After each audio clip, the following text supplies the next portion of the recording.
Hello, everyone, I'm Linglin. Today we're going to look at this Sunrui sweater. It's a sweater in the circular yoke style. Interestingly, this sweater has a lot of personal freedom. You can decorate the yoke part of this sweater according to your own preferences. For example, for crane with auspiciousness version, at the position of our last motif, we used different colors to make a cross flower. We can complete it during the knitting process by using the intarsia method. Alternatively, after the knitting is done, we can finish it using the stockinette embroidery method on the sweater. For 9-colored deer song version, it adds a puff decoration on the group of small motifs in the middle. These decoration colors can also be chosen according to your own preferences. The color I chose here is a puff pattern that alternates between the top and bottom colors of this motif. In the previous swatch, we selected other colors not belong to this motif for a puff effect. For Blackbird in loquat version, a different color is used for the puff decoration in the middle position. Then, in the last group of motifs, there's an alternating decoration of cross flowers and puffs, with some small tassel decorations added. Actually, this tassel decoration was initially intended to be used around this area. However, during the actual process, after attaching them, I felt that the effect wasn't very good. So, the tassels on this sweater were removed. If you personally like tassels, you can attach a few sparsely. Don't add too many, otherwise it can make you appear fatter. Of course, if you prefer a simple style, you can also go with our seclusion in forest version, only knitting the normal intarsia part, which will result in a simple and beautiful intarsia effect, besides being able to freely choose in the yoke section. We've also prepared 3 different types of hems for this sweater. One is our regular twist 1x1 ribbing hem, and another is the one for crane with auspiciousness version, with a shorter front and longer back split style. The third one is the 9-colored deer song version, featuring a shorter front and longer back in an arc style. You can choose your favorite hem style based on personal preference. Next, let's talk about the overall structure of this sweater. This piece was knitted using the yarn of Susan's family Morandi 8-pound. It mainly uses 5.5 mm and 6 mm straight needles. I used detachable circular needles, but you can prepare your tools according to your own preferences. Next, we'll introduce its structure. This sweater starts by provisional cast on at the intersection between the neckline and ribbing, then continues downward to knit the yoke section. After completing the yoke, knit the back piece drop. Once it is finished, divide the sections to knit the body, neckline, and sleeves. If you want to knit a different version than what's provided in our kit, it's recommended to first complete the stockinette stitch of the main part, then place stitches on hold before knitting other parts of the body. Finally, continue knitting the ribbing based on the yarn situation. Now let's get started. First, let's get familiar with the chart. This chart is for teaching demonstration only. The actual one should be the paper instruction you receive. This sweater uses fewer stitch techniques, all of which are basic stitches. One square here represents 1 stitch, and the background color of the square indicates the yarn color used during knitting. You can refer to the color chart to find the corresponding color for knitting. Let's start with casting on. The method used for this sweater is the provisional cast on. We need scrap yarn, a crochet hook, and straight needles. Start with the crochet hook to make a slip knit. Next, place the straight needle above the working yarn. Hook up the yarn from above. This forms a loop on the straight needle, which represents 1 stitch. Next, wrap the yarn under the straight needle. Continue onward. Hook out. This is the second stitch. Use the same method to cast on until you reach the required number of stitches. Wrap below and hook out. Repeat this. Wrap below and hook out.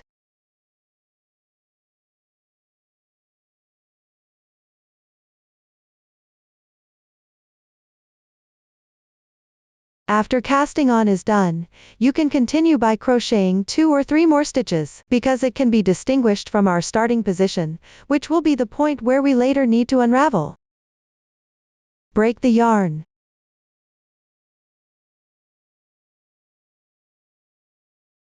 Now, the casting on is complete. If you're using a 40 cm short circular needle, you can start knitting the yoke directly.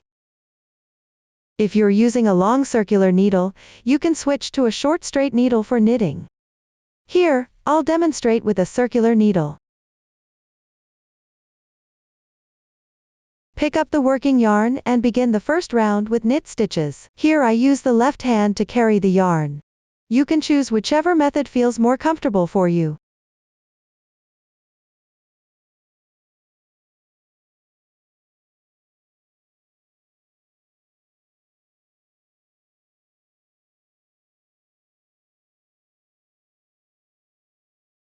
After completing the first round,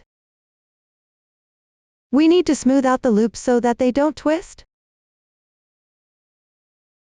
This is what it looks like when it's twisted. Follow one side of it, like this, and smooth it out. After smoothing it out, we'll start knitting in the round.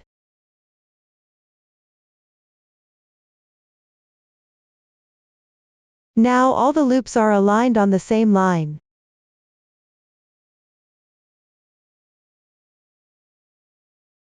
Next, we start working in the round. To make sure the transition spot isn't too loose, we can temporarily tie a knot between the working yarn and the tail from the cast on.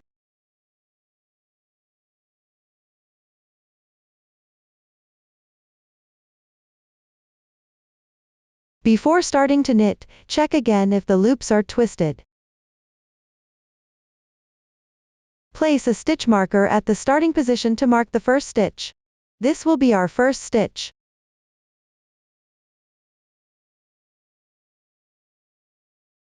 Next, follow the chart to knit the second row.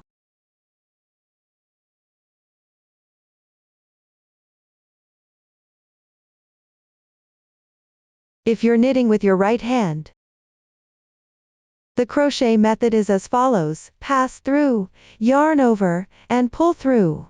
We are knitting the knit stitch with our right hand. If you're knitting with your left hand, simply pass through and pick up. Insert, pick up strands, and pull through. Insert, pick up, insert, pick up. Follow these steps.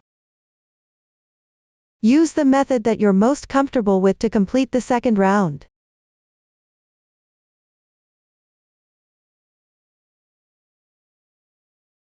After finishing the second round, follow the chart to knit the motif patterns in the third and fourth rounds.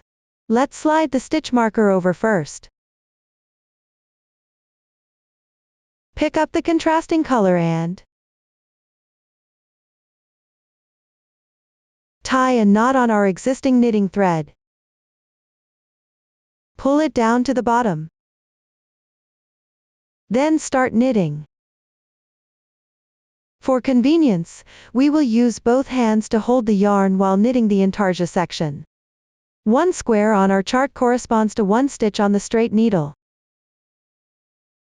You can knit the corresponding number of stitches, based on the color blocks shown in the chart. Now I will demonstrate the knitting method for the front piece.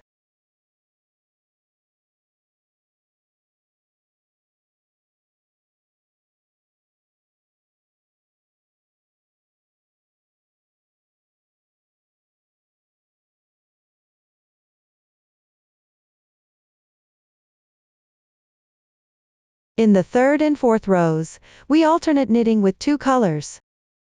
Follow the chart to finish the third and fourth rows. Pay attention to spreading out the stitches on the right needle during the knitting process.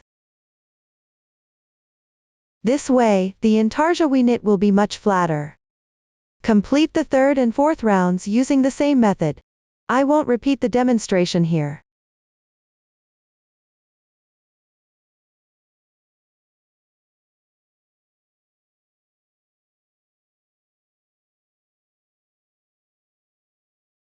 After completing the fourth round, You need to increase stitches at the pattern boundary according to the rule. The increase rules vary by size, but the method of increasing is the same. Let's take the size M as an example. The numbers in the chart indicate the intervals for increasing stitches. Here, the numbers 1, 2, 3 mean knitting 3 knit stitches first, then knit a right lifted increase, RLI, on the 4th stitch. Repeat this sequence, 3 knit stitches, 1 knit stitch, and, after increasing, the total number of stitches in this row becomes 120 stitches. For other sizes, the rules may be longer. Let's look at another set below as an example. This chart shows repeating 2 knit stitches, 1 RLI, 3 knit stitches, 1 RLI, 2 knit stitches, 1 RLI, 3 knit stitches, 1 RLI, 2 knit stitches, and 1 RLI, repeated 6 times, for a total of 30 increased stitches. After increasing, the total number of stitches in this row is O. You can follow the pattern chart to knit accordingly. Here, I'll use the size M as an example. Knit 3 stitches first. 1, 2, 3. Then, knit RLI at the position of the 4th stitch. Pick up the yarn loop on the right side below the left needle. Which is this position? Insert. Yarn over. Pick up. This stitch is the one we've increased. Next, insert into the loop above the needle. Yarn over. Pick up. In this way, we've added a stitch at the position of the 4th stitch. Note that the method for increasing stitches is identical for different sizes. However, the pattern for increasing stitches varies slightly. You need to crochet according to the chart instructions. Now I'll demonstrate again the method for RLI. Start by knitting the stitches section. When you reach the increase position, pick up the loop on the right side, below the left needle. Yarn over. Pick up. Knit 1 stitch. This is the stitch we've increased. Then insert the needle into the loop on the knitting needle. Yarn over and draw through. That's how we complete the RLI. Continue crocheting according to the chart.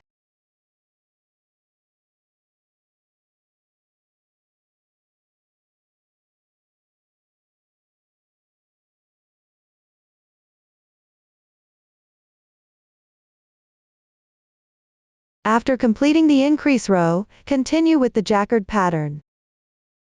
Here we need to switch to a new color. Follow the same method. Pick up the new yarn. Tie a knot at the base of the original yarn.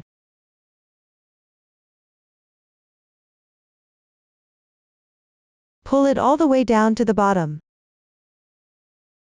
Next, follow the chart to continue crocheting.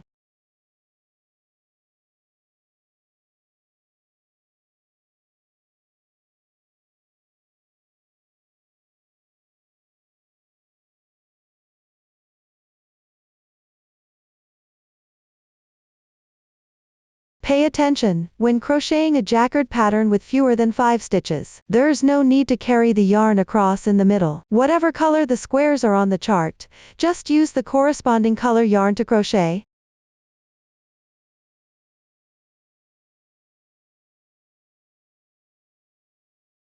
The method for the rest of the crocheting is the same. You can follow the jacquard and increase techniques you've just learned, and proceed according to the chart. When crocheting a jacquard pattern with 5 or more stitches, we need to carry the yarn in the middle. To prevent the carrying yarn on the wrong side from being too long, first, I'll demonstrate how to carry the right yarn. Crochet until you reach the position where you need to carry the yarn. Then pass the right needle through the loop on the left needle. Wrap the right yarn upwards from below, and then also wrap the left yarn around the right needle. Bring the right yarn back down below the needle. Pick up the stitch, and now we've successfully carried the yarn. Next, Continue crocheting the remaining stitches with the left yarn.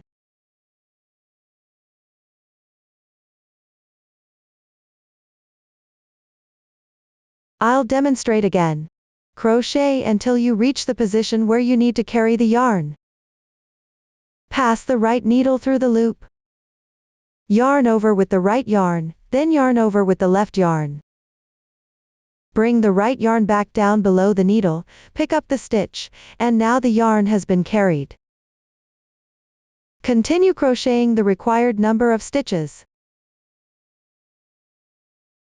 Next, I'll demonstrate the situation where you carry the left yarn, when surpassing 5 stitches.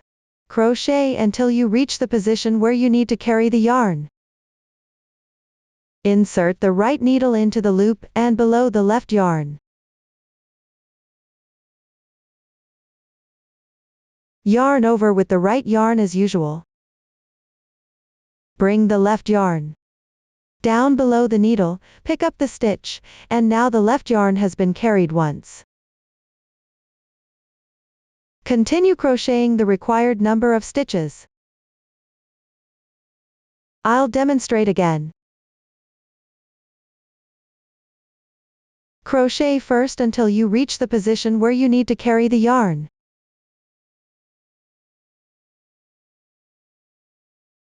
Insert the right needle into the loop and below the left yarn.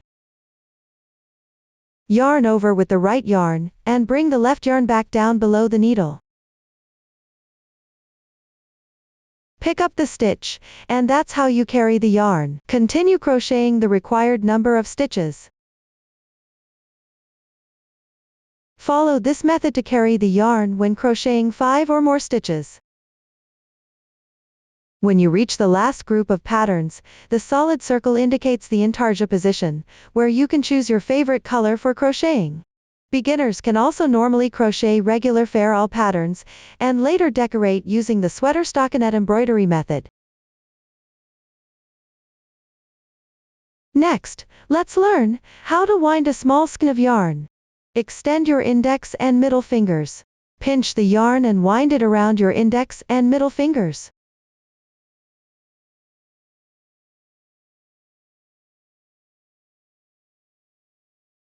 Then extend your ring finger. Wind the yarn around all 3 fingers at the same time.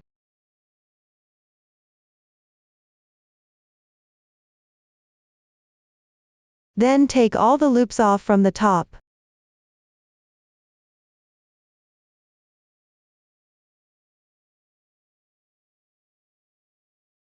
Fold in half. Pinch the middle position. Use the yarn from the skein side to tightly wrap around the middle.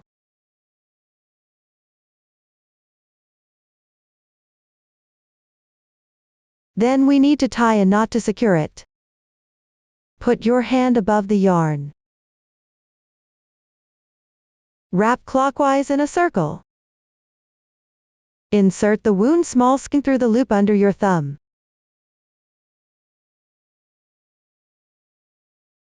Pull tight. Tie another knot. Secure by placing your hand above the yarn, and wrap clockwise in a circle again. Pass through the yarn below. Tighten. That's how we finish winding a small yarn ball.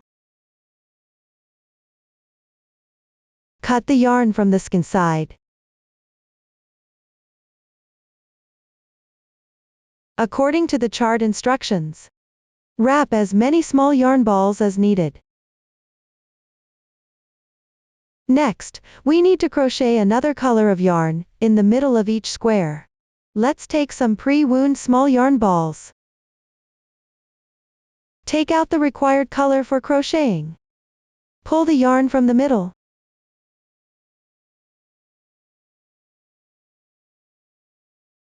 Loosen it.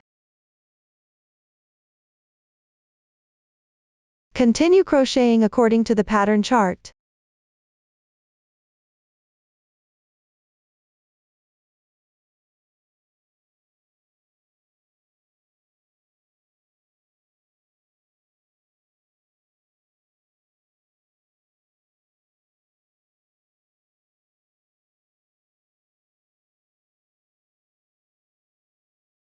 Take out the yarn. Insert it into the color you need to add, and do a regular yarn over. Pick up the stitch. Continue crocheting according to the chart. When you reach the second round, follow the chart. Crochet the corresponding squares. The first stitch might be a little loose. That's fine. Gently tighten the yarn tail.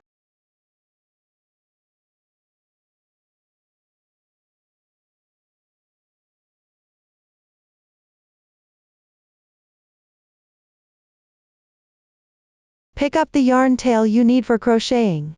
If it's too short, you can gently pull to lengthen the tail. Continue crocheting.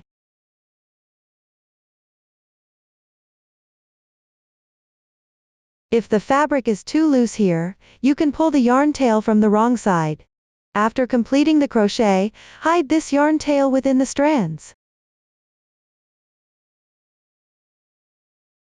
Continue crocheting the rest of the row in the same way. After finishing the yoke, we need to divide the stitches. Count out the stitches of back piece from the starting position. Right sleeve, front piece, and left sleeve. Mark each section with stitch markers. I've already divided them here. From here to the first stitch marker is the back piece. This position is for the sleeve. The area between these two stitch markers is the front piece. This is the other sleeve. Pick up the sewing needle and scrap yarn. First, thread the scrap yarn through the right sleeve at the starting position. Use the scrap yarn to secure it.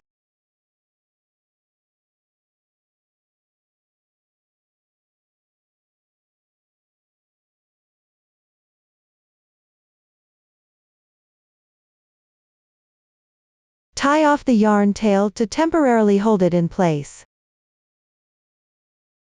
Next, we will crochet the back piece drop and stop when you reach the stitch marker.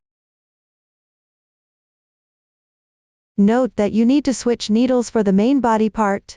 Don't forget it. I've already switched needles here. Now let's start crocheting the back piece drop. The back piece drop is worked back and forth. Knit on the right side and purl on the wrong side.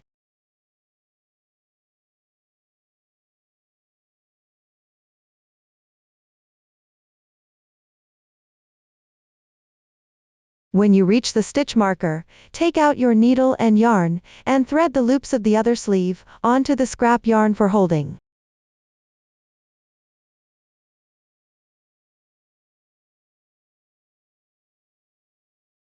Tie and secure.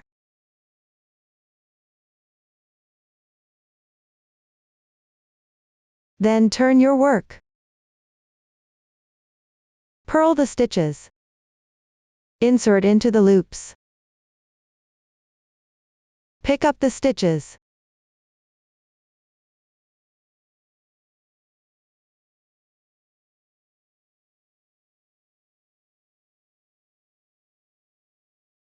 After completing the second row, turn your work over.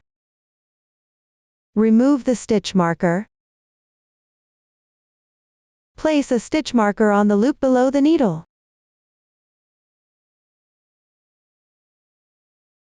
This marks the first row of the front and back drop. Later, we will count rows, where each V on the fabric represents one row, and the loops on the needle also count as one row. Here is the first row, then the second row. Just knit the required number of rows according to the chart. After completing the back piece drop, you need to knit the body part that connects the front and back pieces together. In the middle position between the front and back pieces. You need to increase some more stitches. Now let's start knitting. Start with the back piece. Knit the knit stitches and complete the back piece first.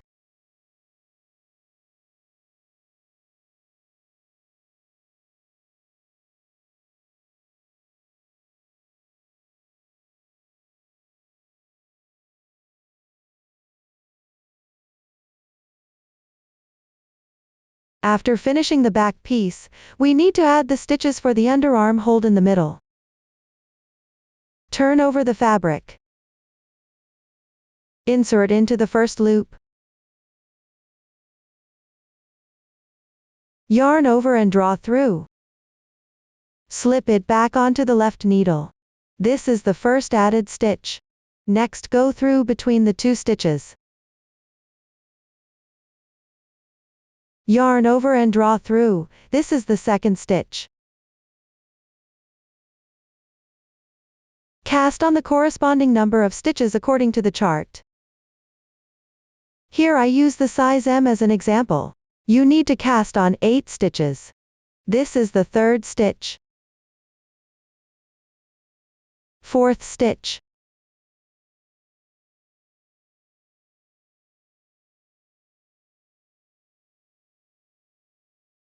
After casting on the required stitches for the underarm, turn the fabric piece.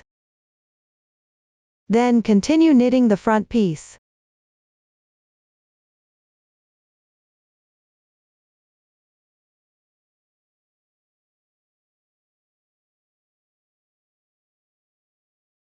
After completing the front piece, you also need to increase stitches for the underarm in the middle. Turn the piece.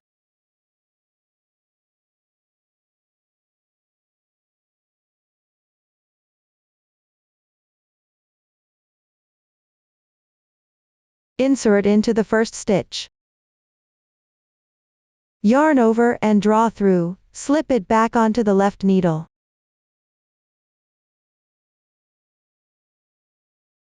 Pass through between the two loops, yarn over and draw through.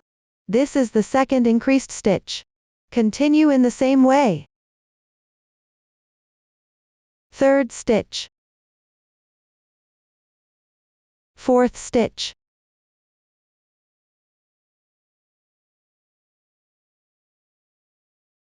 Fifth stitch. Sixth stitch.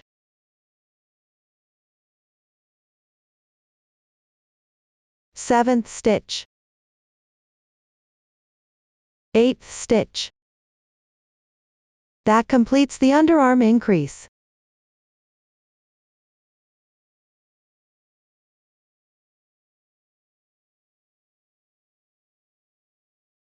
You can place a stitch marker to mark the starting position. Next, continue with the second row in circular knitting.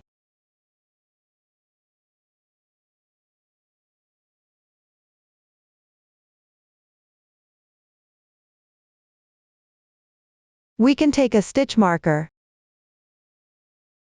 and place it below on the loop we just knitted. As a mark for the first round's position. This is the position of the second round. We can place a stitch marker below to mark the first row of circular knitting. The loops on the needle also count as one row. This is our second round. Continue knitting forward.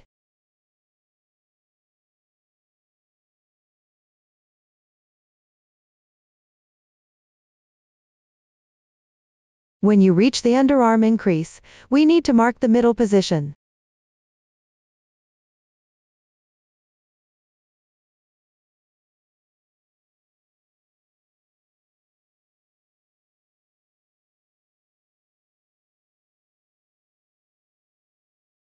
Here I'll use the size M as an example.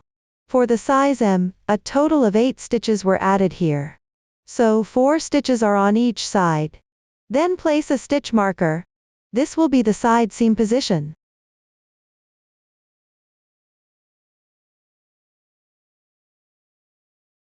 Similarly, for the side seam on the other side, mark the middle position with a stitch marker.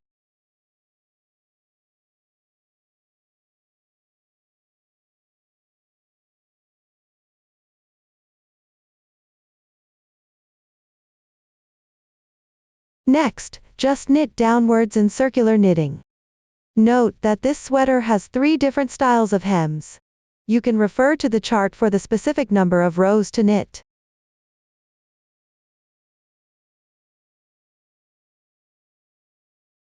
When you reach the last round, we need to adjust the position of the first stitch. This stitch marker indicates the starting position of the first stitch, and this stitch marker is the middle position under the arm. When you reach the last row, you can stop knitting at this position. From under the arm back to the original first stitch position, we will stop knitting there.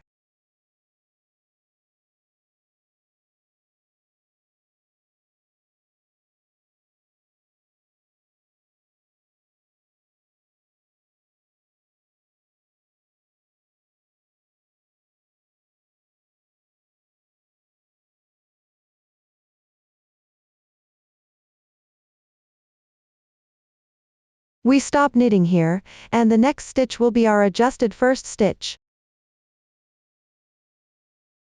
We will remove the stitch marker from the original first stitch position. The hem of this sweater comes in 3 different styles. Now let's learn how to knit the arc hem. We need to extend from the back piece to the front piece to create an arc effect.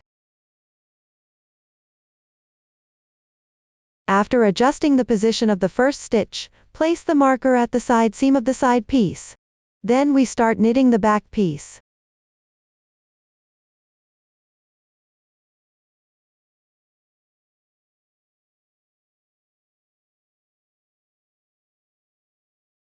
After completing the back piece, slide the marker over and knit according to the chart until the short row, turning point on the front piece.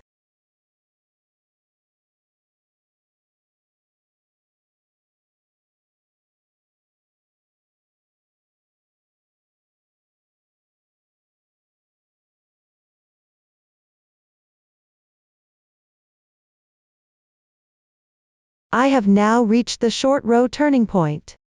Turn the work piece.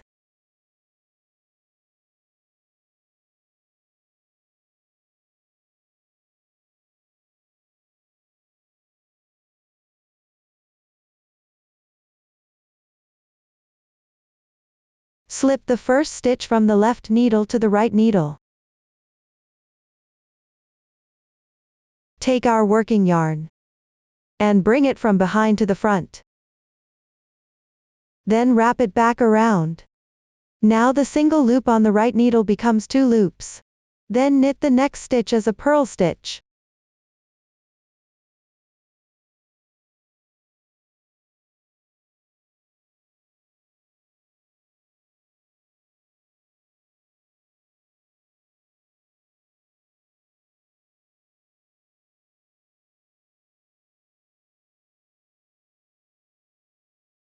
When you reach the next short row turning point, turn the work piece first. Then bring the yarn from behind the needle to the front of the needle. Slip the first stitch over to the right needle. Then bring the yarn back to the rear. At this point, the single loop on the right needle becomes 2 loops again. These 2 loops actually count as 1 stitch, which is the short row turning stitch. Next, we knit back normally until we reach the next short row point.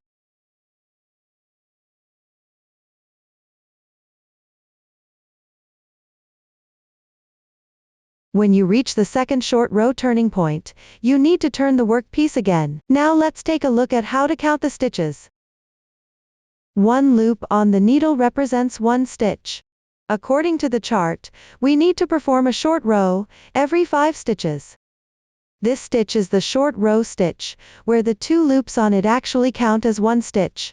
1, 5, every 5 stitches, we need to turn the work piece for a short row.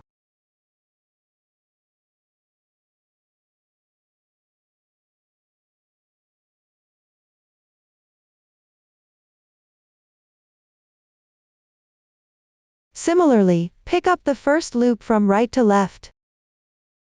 Then bring the yarn from the back to the front. This turns the original single loop into 2 loops. After bringing it back, continue with the purl stitch until the next short row point.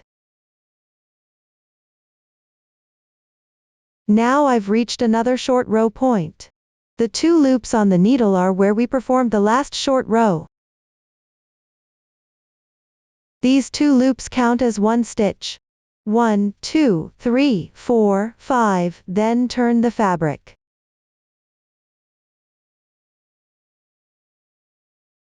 Then bring the yarn to the front. Slip 1 stitch, and then bring the yarn to the back. Continue knitting the knit stitch. The subsequent short row methods are the same as the previous demonstration. You can follow the chart and perform short rows until the required number of times. I will not repeat the demonstration here.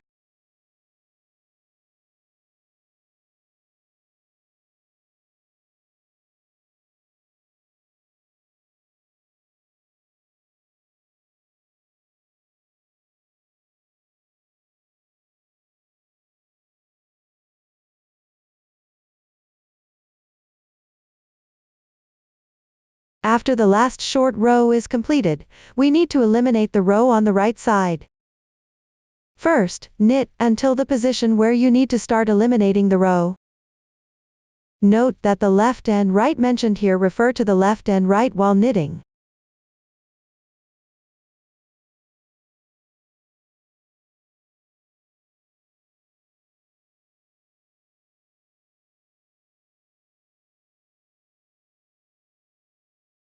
Now I've reached the position for row elimination. We can see there are 2 loops above. Insert the right needle from left to right through both of these loops, and knit 1 stitch. That concludes the row elimination. Now continue knitting. I'll demonstrate it again.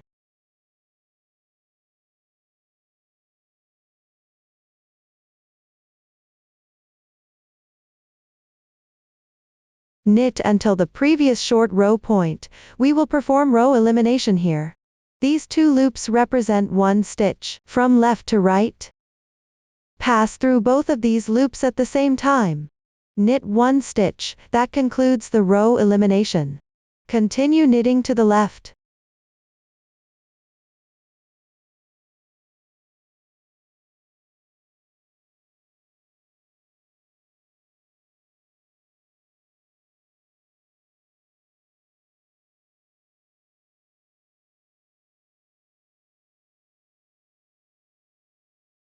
Now we have reached the side seam position.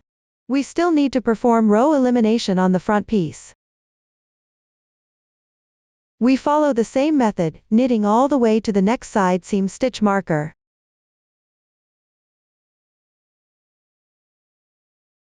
Continue knitting forward.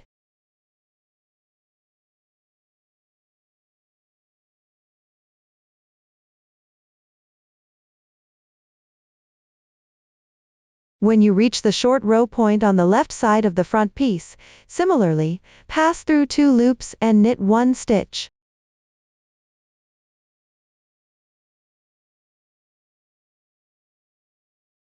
We continue knitting forward and complete the remaining decreases.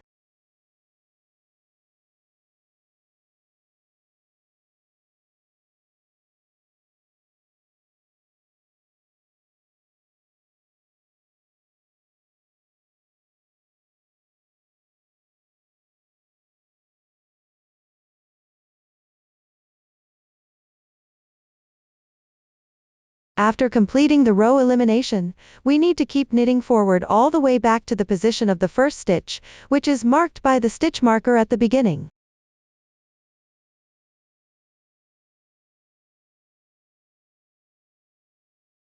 Continue knitting until this point.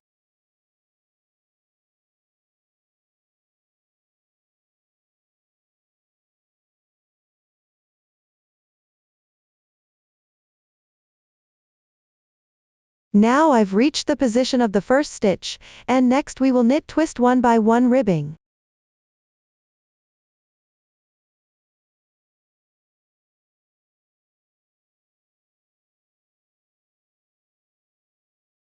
Twist 1 by 1 ribbing consists of 1 purl stitch, and 1 K1 TBL. Let's start with the purl stitch. Next, we'll knit a K1 TBL. Bring the yarn from above the needle to below it, then insert the needle from left to right into the loop. Yarn over and draw through. This is a K1 TBL. You can see that the bottom of the loop is in a twisted state. Following the same method, knit 1 more purl stitch. First bring the yarn around, knit 1 purl stitch, then bring the yarn down and knit 1 K1 TBL. Keep repeating this process. Purl stitch, K1 TBL. Following the same method, continue knitting according to the number of rounds given in the chart. I won't repeat the demonstration here.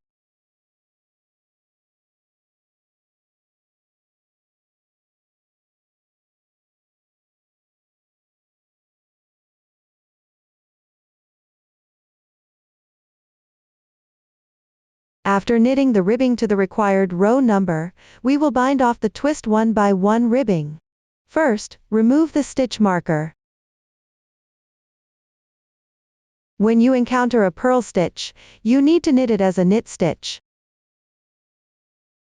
When we encounter twist 1 by 1 ribbing, we need to knit a purl stitch through the back loop on the wrong side. Note that before knitting, we need to move the yarn from behind the needle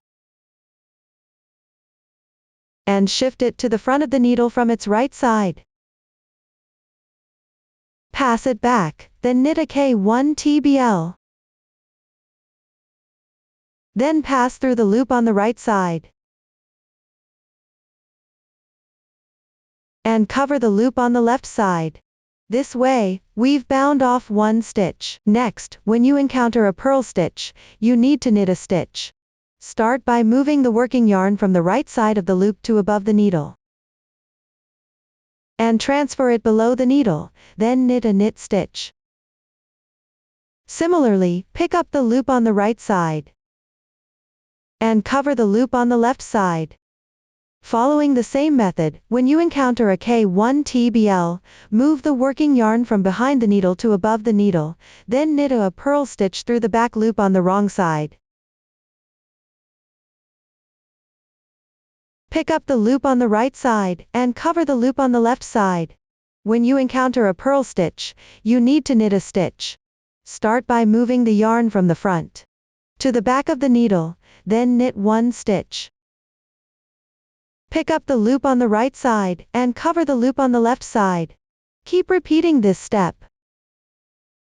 This is the method for binding off twist 1 by 1 ribbing. You can follow the same method to bind off the remaining ribbing. I won't repeat the demonstration here.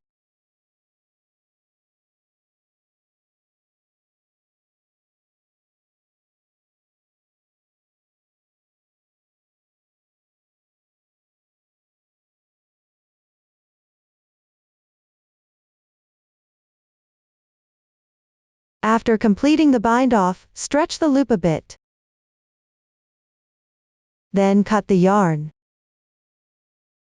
Pass the yarn tail through the last loop and pull tight. Next, use a darning needle to weave in the ends. You can see there's a small gap at the junction. We can start by passing through here.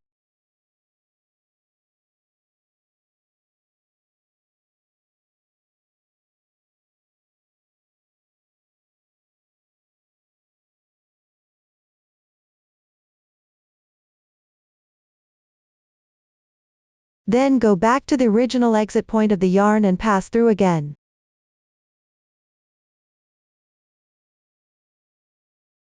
This makes the gap less noticeable.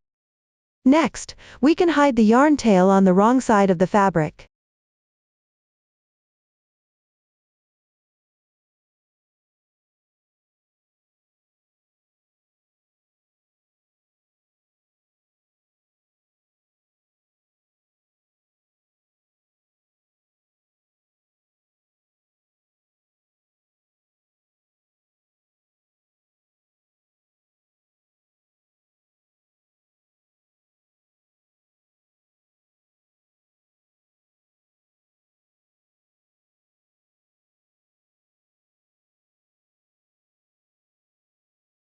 To prevent the yarn tail from unraveling, we can weave it in a few more times on the wrong side.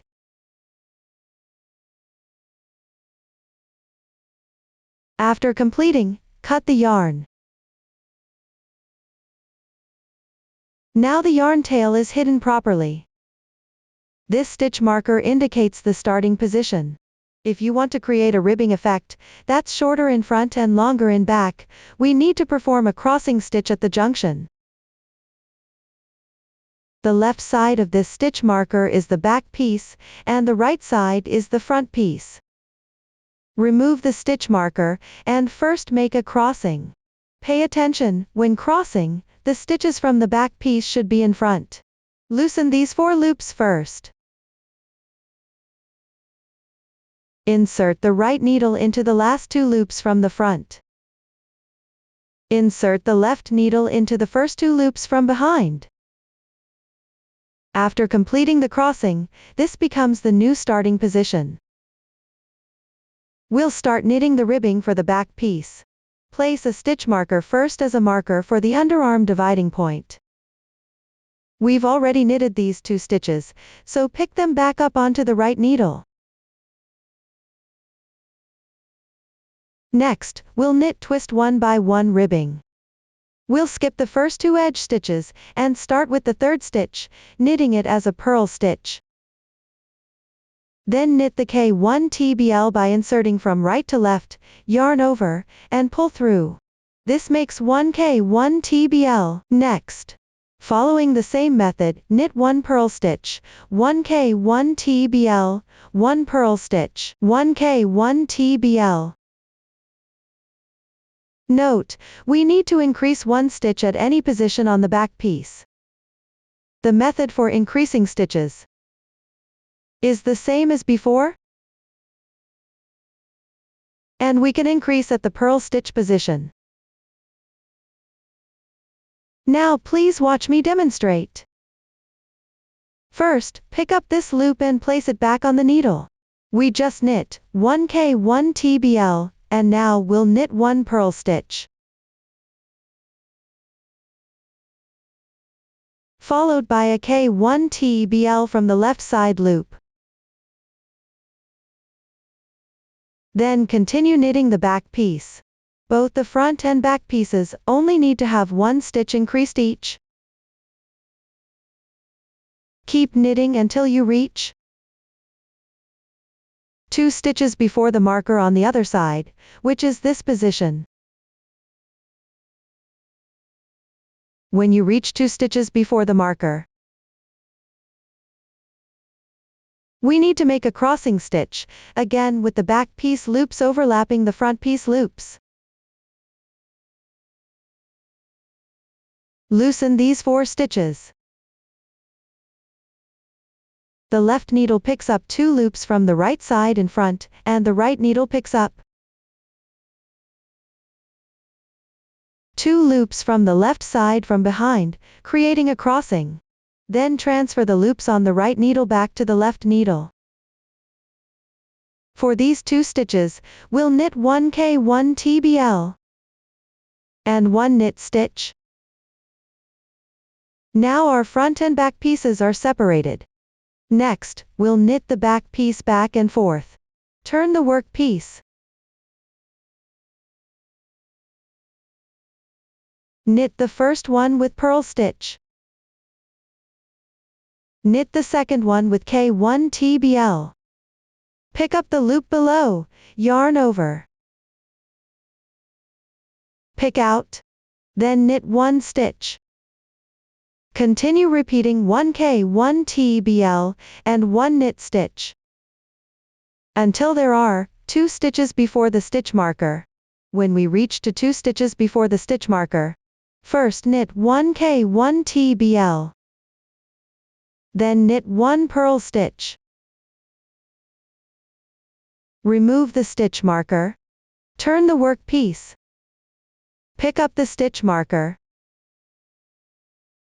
and place it below the loop on the needle, which is the position for the first row of ribbing. Then follow the chart to knit the ribbing section of the back piece.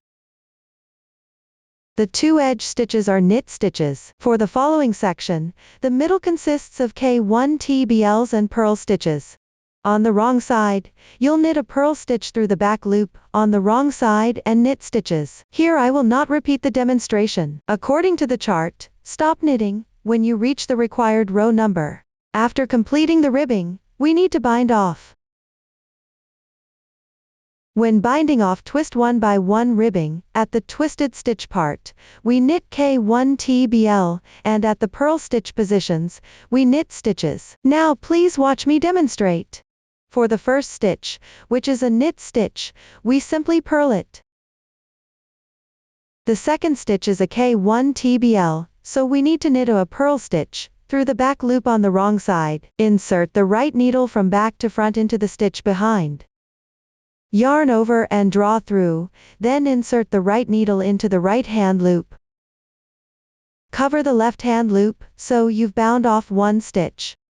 When you encounter a purl stitch position, you need to knit a stitch. Before knitting, move the yarn from above the needle to below it, then knit a stitch. Similarly, pick up the right hand loop. Cover the left hand loop. For twisted stitches, we need to knit K1 TBL. First, move the yarn from below the needle to above it. Insert the needle from back to front and knit a K1 TBL. Pick up the right hand loop. Cover the left hand loop. Following this method every time you knit. Switch the position of the yarn first. Then knit where you encounter a purl stitch.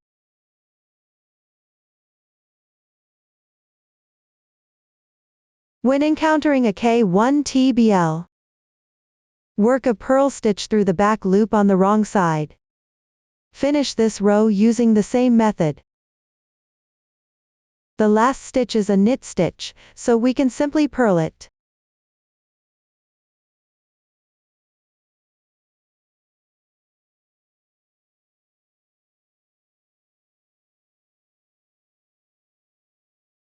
When reaching the second to last stitch, move the yarn from behind the needle to the front. I've already done that here. Next, for the K1 TBL, we work a purl stitch through the back loop on the wrong side.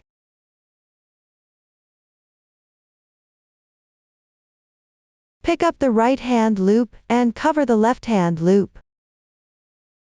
For the next last stitch, which is a knit stitch, we purl it. Again, pick up the right hand loop and cover the left hand loop. Then fasten off the yarn and hide the end along the edge. This completes the hem of the back piece. Next, turn the fabric. Pick up a new yarn and start knitting the ribbing section of the front piece from the intersection point. According to the chart, the edge stitches on both sides are knit stitches. Then arrange the stitches starting with the K1 TBL. Repeat working a purl stitch through the back loop on the wrong side, all the way to the other side. Please follow the chart for knitting. I won't demonstrate this part here. Next, we'll pick up stitches for the neckline. First, locate the starting position. At the beginning, we secured the scrap yarn and working yarn together with a knot. Untie that first. Then find the side with more chain stitches.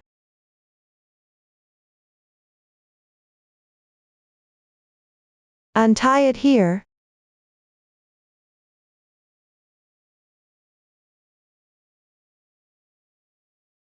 Pick up the straight needle, and we can see there are many small loops above where the scrap yarn was cast on. Pass through these loops in sequence.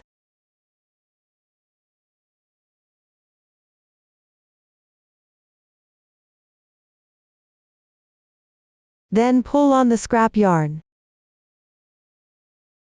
This will loosen the loops. In the same way, we'll go through the entire circle. You can loosen the scrap yarn as you go.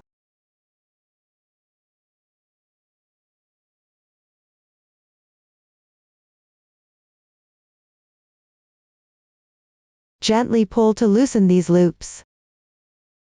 Since this is wool yarn, some parts in the middle might stick together. You can pull a little harder if needed.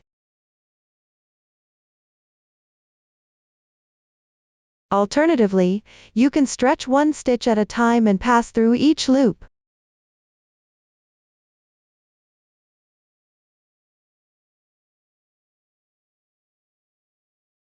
Using this method, transfer all the loops from the scrap yarn back onto the straight needle.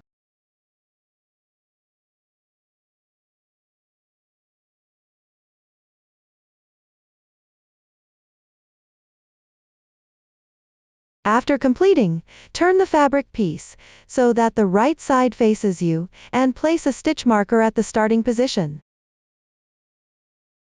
Count the number of stitches. Once you confirm the stitch count is correct, place a stitch marker on the right needle. Pick up the working yarn and join it to start crocheting the first row. After picking up stitches for the neckline, in the first row, you need to work twist one by one ribbing while decreasing according to the texture and pattern. The red stars in the chart indicate the decrease positions. Depending on the texture, they represent either SPO or twisted right decrease. The numbers in the chart indicate the interval between stitches. The stitch pattern is the same for the next row. We'll use the chart below as an example. Pick up 102 stitches for the neckline. After picking up, start knitting K1 TBL, K1 TBL, twisted right decrease, purl stitch, K1 TBL, purl stitch, twisted right decrease, purl stitch, K1 TBL, purl stitch, K1 TBL, SPO, repeat 6 times, for a total of 18 stitches decreased. After completing the row, there will be 84 stitches. You can decrease according to the pattern chart provided. Next, following the chart, you need to work twist one by one ribbing while decreasing stitches based on the chart's instructions. I'll use the size M as an example. Let's start with a K1 TBL. Work one purl stitch, then work another K1 TBL. For the next stitch, we need to work a purl stitch, and also perform a K2 tog from right to left. At the same time, draw through 2 loops. 1, 2, and knit 2 stitches together. This way, we've made a K2 tog. Then, according to the chart, we need to work 4 more stitches. After finishing the purl stitches, the next step is to work K1 TBL, 1, 2, 3, 4. Next, we need to work a twisted right decrease. Pass through 2 loops from the front at the same time for 1 twisted stitch. This way, we've decreased 1 stitch. Then follow the pattern and work 3 more stitches. After the twisted stitch comes a purl stitch. 1 purl stitch, 1 K1 TBL, 1 purl stitch. This makes 3 stitches. Then work 1 twisted right decrease. When you encounter a twisted right decrease, pass through 2 loops from right to left, yarn over and pull through. That's 1 twisted right decrease. Follow the chart and continue crocheting downward. For the next twisted right decrease, insert the hook from right to left.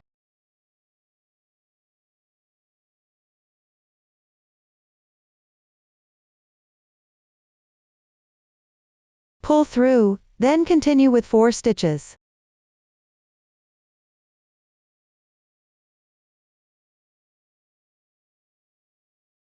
Next, we need to work a SPO.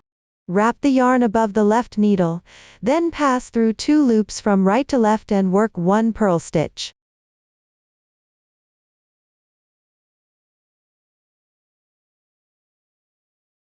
That's SPO. We're done. According to the chart, work a decrease stitch in the same way, at the position of the first round. I will not repeat the demonstration here.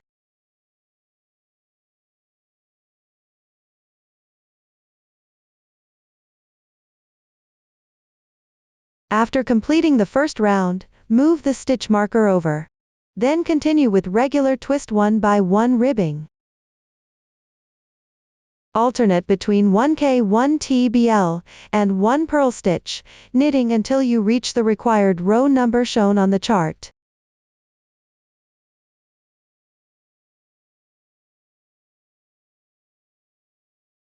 Once the ribbing for the neckline is complete, we'll start binding off. First, remove the stitch marker.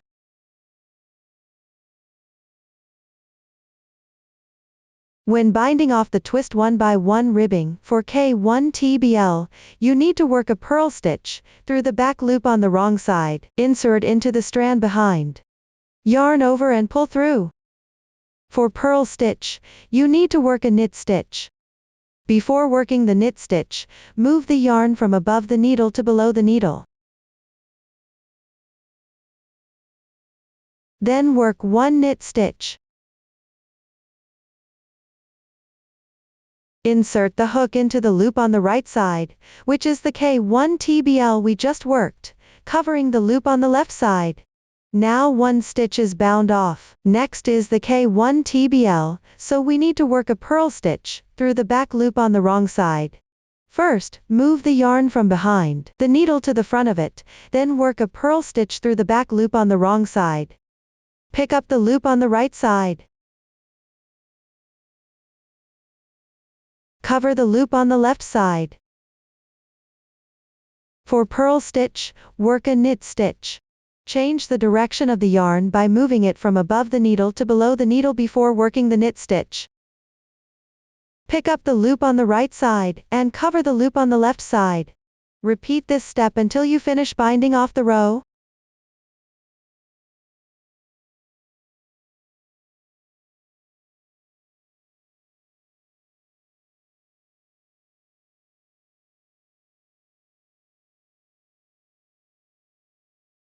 After completing the bind off, cut the yarn.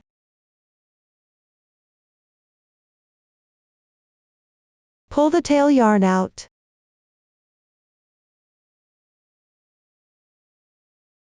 Take the sewing needle and hide the yarn tail.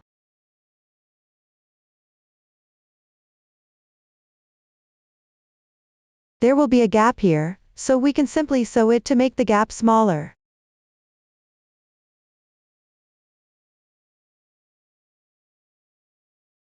Pull it through from this side. Then bring it back through. After bringing it back, hide the yarn tail on the inside of the fabric piece. You can follow the texture of the piece and work downward.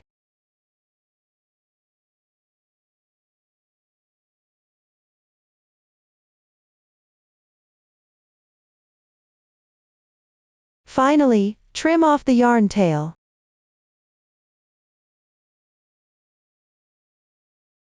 Next, we'll work on the sleeve section. First, take all the loops we reserved and place them onto the circular needle.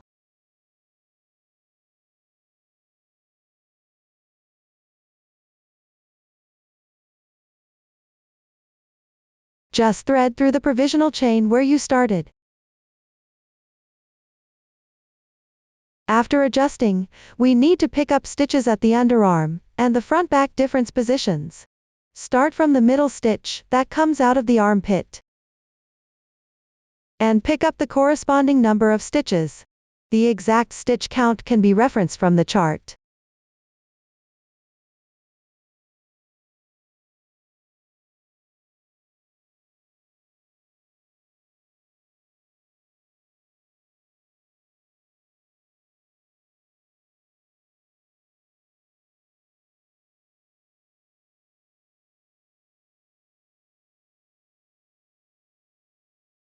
Next, at the corner, pick up 1 stitch.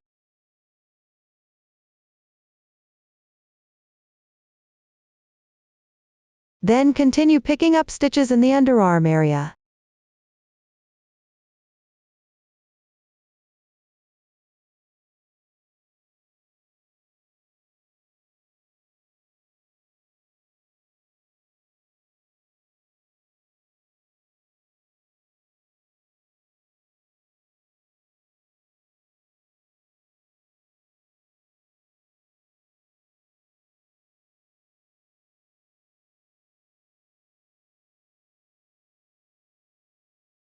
Following that, at the front back difference, and at the intersection with the reserved sleeve section, pick up another stitch.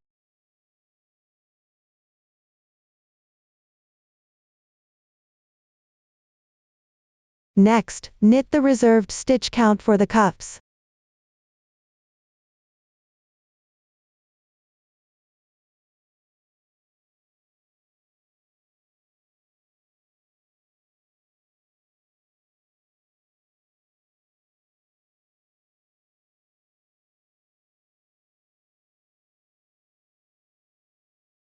After completing the reserved sleeve section, continue by adding stitches at the underarm and middle position.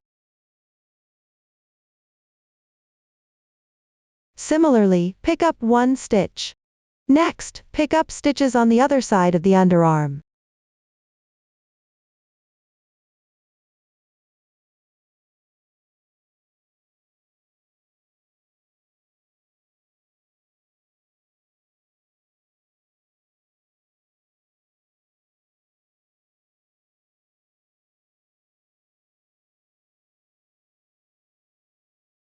Now the picking up of stitches is complete.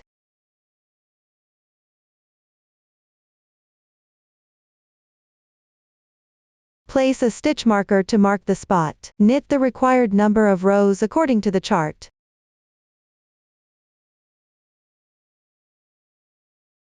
When you reach the decrease row, we need to decrease on both sides of the stitch marker. Start by knitting one stitch. We'll first knit SPO. Slip the first yarn loop. Knit the second loop, then lift the right loop over the left loop, thus decreasing one stitch. Continue with knit stitches until you have 3 loops left before the stitch marker.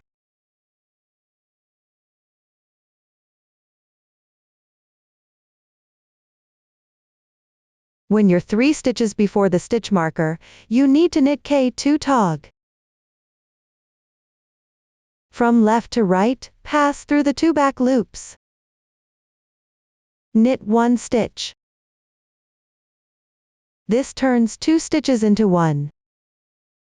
For the last stitch, knit 1 more stitch. That's how you complete the decrease row. Afterwards, according to the chart, at the corresponding row numbers, use the method we just taught to decrease stitches. I will not repeat the demonstration here. Once completed, we can add decorations to the yoke section. At this position, we have already knitted some small squares using the intarsia method. Now let me demonstrate how to make tassels. Take a small skein from the wrong side, and then loosen all of it.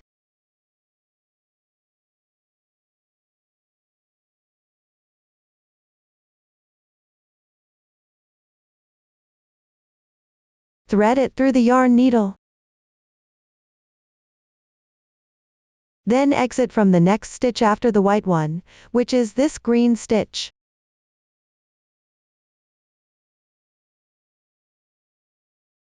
Exit from this spot. Then insert into the white stitch again, and exit from the same position as before. During this process, tighten the tail while finding a reference point. I use my 2 fingers. The height of this reference is the final length of the tassel. You can adjust its length according to your preference.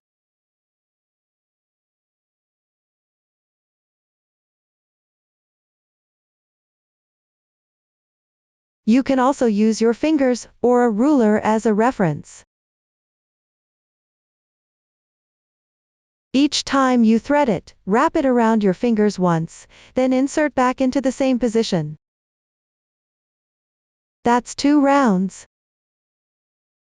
Then continue wrapping around your fingers once more and thread it back to the previous position for the 3rd round. My tassel has 6 rounds in total, but you can adjust it according to your preference.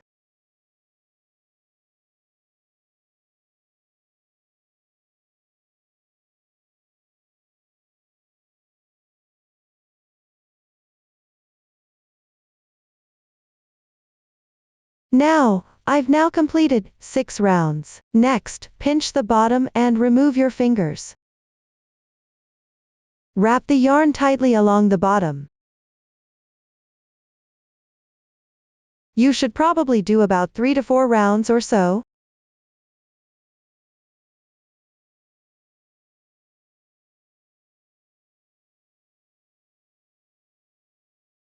Then thread the needle from the top down.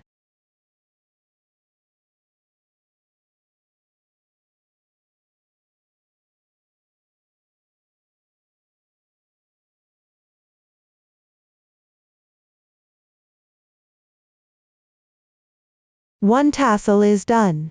Just trim off the excess yarn.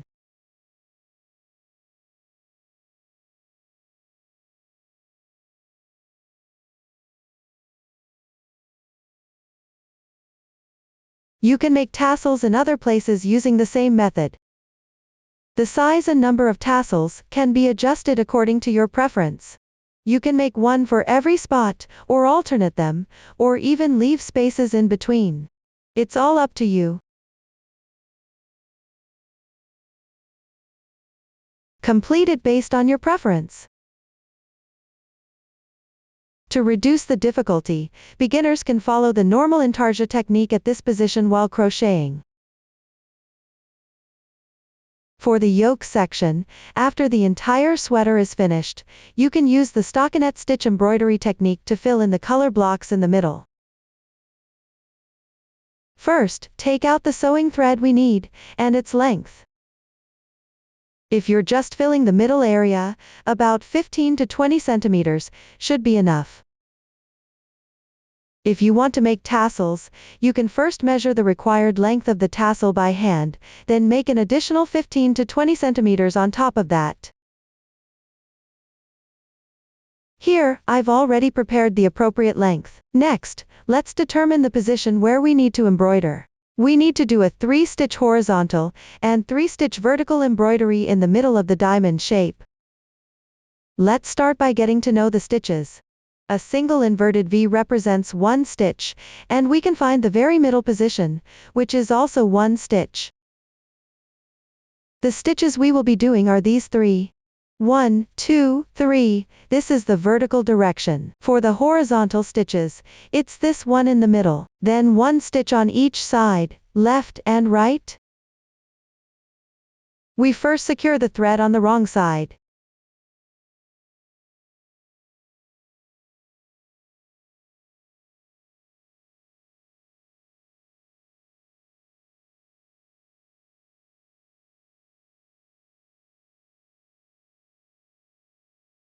Then find the topmost stitch of the 3 stitches, which is this stitch here. Insert the sewing thread. Then sew along the direction of the stitch,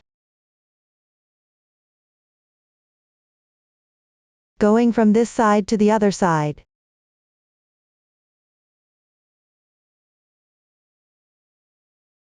Then come back here. Next, we pull out the needle from the tip of the V shape of the next stitch, which is this position at the left stitch.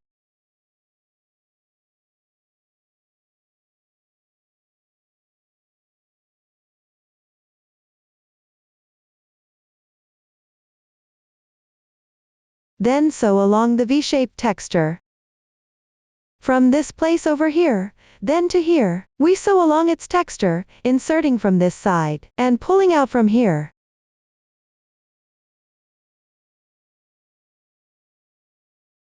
Then following the texture again, insert at this position and pull out at this position.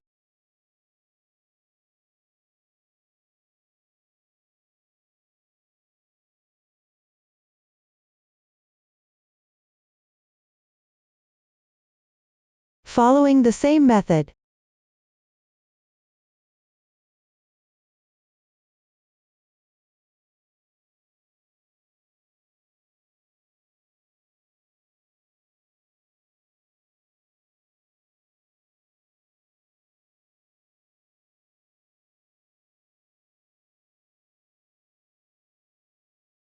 We have sewn 2.5 stitches in the middle. 1 stitch, 2 stitches, and then a half stitch, inserting from this place and pulling out from the middle of the third chain longitudinally.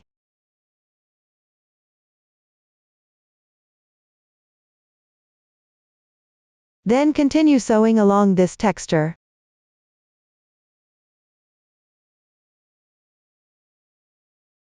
For the last half stitch, if we're only doing a color block, go straight back to the wrong side.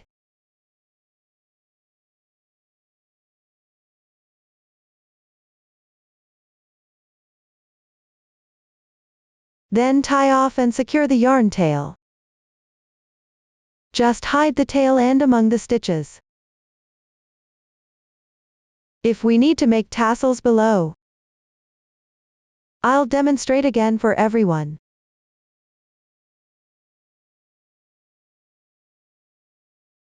Pull out the needle from under the V-shaped stitch, which is right here.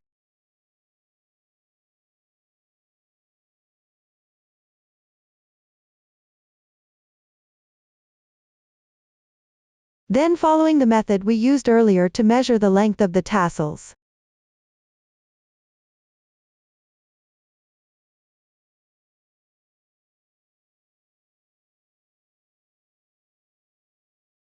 Pick up the yarn loop on top of the white V-shaped stitch, and the position where we just pulled out the needle.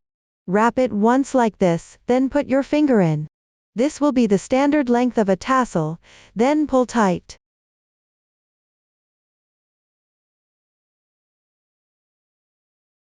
Then wrap the yarn around your finger one more time.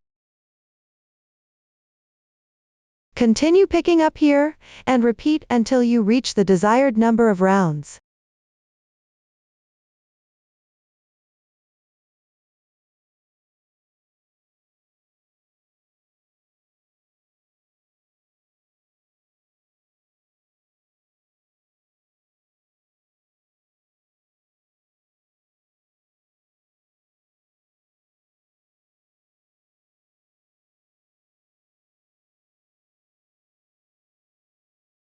After wrapping 6 rounds here, pinch the bottom and release your hand.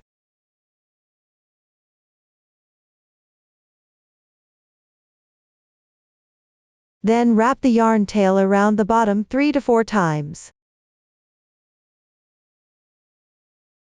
You can tighten it a bit here.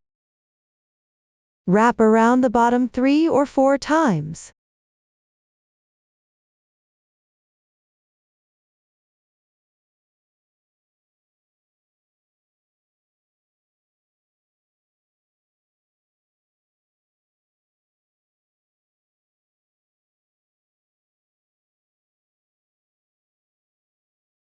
Then insert the sewing needle downwards. Pull tight, and then trim off the excess tail.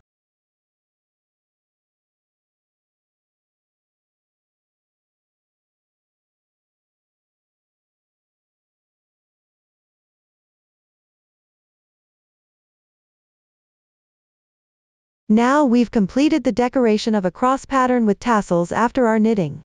For this part, you can decorate according to your preference, and you can also choose your own colors.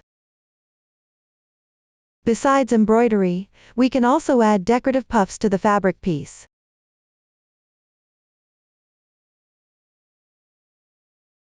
Next, let's learn how to make these puffs.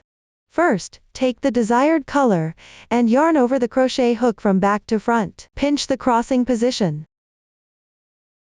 Then yarn over. Draw through. This completes the first slip knot. Then crochet 3 chain stitches. Yarn over and draw through.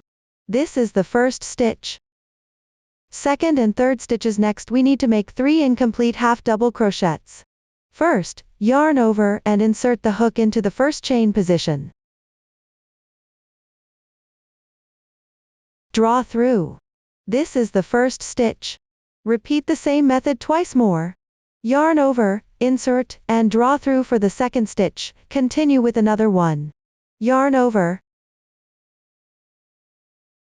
Insert and draw through again. This is the third stitch.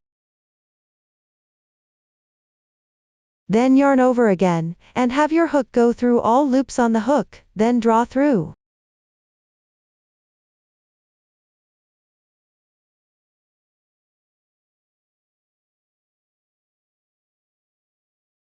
Next, insert the hook from behind into the first chain loop you made earlier. Yarn over and draw through at the same time. Yarn over and draw through all loops in one go. You can tighten it a bit here. Then crochet a chain stitch to secure.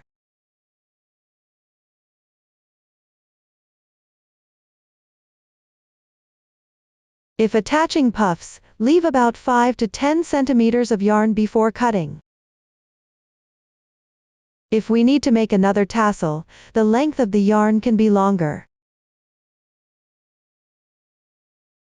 Measure the length of one tassel using the same method as before.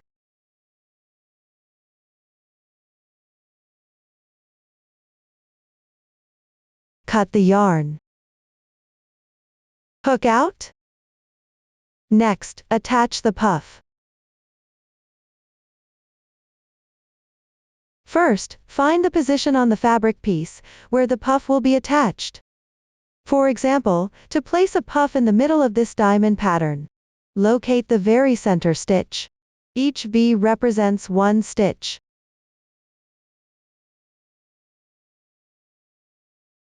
The middle position of this diamond pattern is right here. Since the puff has two yarn tails, these two ends should be threaded through their respective positions. From the back side, first hook one of the yarn tails in.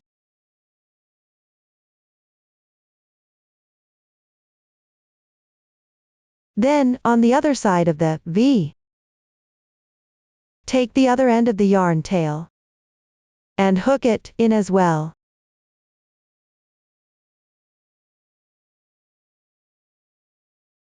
After confirming the position of the right side, tie a knot on the wrong side to secure.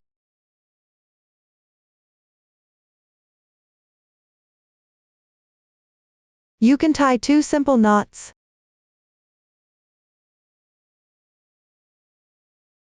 The short yarn tails can be hidden along the edge of the fabric piece.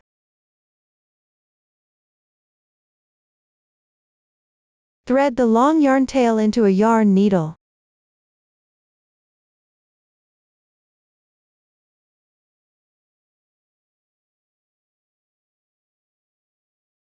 Pull it out from above the stitch below the V.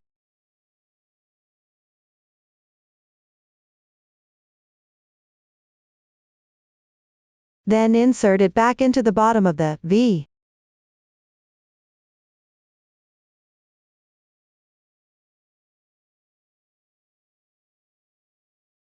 Pick up the two strands of carried yarn, pull tight.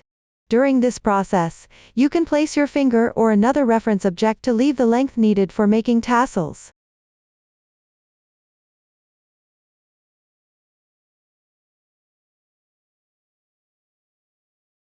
Adjust the tension of the loop, then wrap the yarn from back to front again and thread it back to the previous position. Repeat this step until you have the number of rounds you want for the tassel.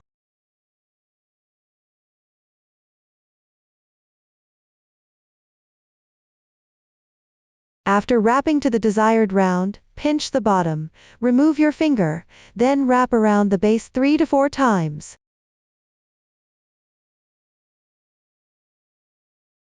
Secure it first.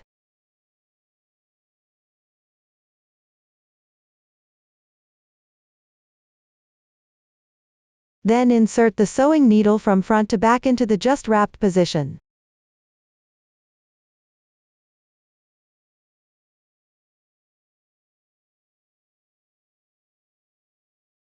Pull tight. Trim off the excess tail.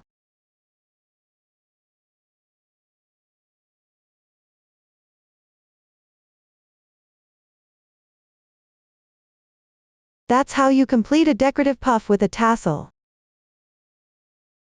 You can add decorations to your sweater based on your preference. such as increasing the number of puffs here, alternating two colors as shown in the chart, or choosing other colors according to your preference.